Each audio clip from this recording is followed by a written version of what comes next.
ये खिड़की किसने खोल दी है?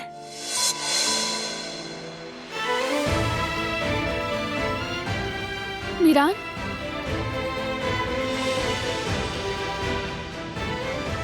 मेरी जान, तुम जाग गए? सुबह बखैर मेरी जान। सर्दी तो नहीं लगी तुम्हें? देखो खिड़की भी खुली हुई है। खैर मेरे बेटे की नींद पूरी हो गई। अम्मी तुम पर कुर्बान जाएं, मेरा शहजादा बेटा।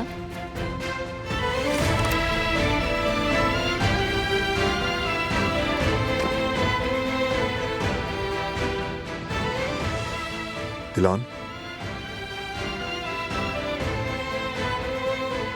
सब कुछ ठीक है ना? बस खिड़की खुली रह गई है, तुम बंद कर दोगे? हाँ श्योर।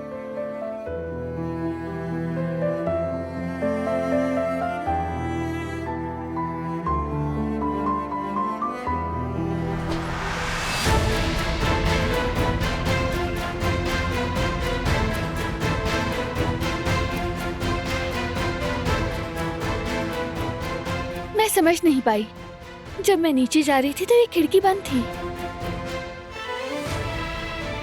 पता नहीं किसने खोल दी बारान। उम्मीद है सर्दी ना लगी हो इसे। नहीं ऐसा नहीं, फिक्र मत करो, बहुत स्ट्रांग है हमारा बेटा, है ना मीरान? फिर भी समझ नहीं पा रही हूँ कि ये खिड़की खुली कैसे आखिर।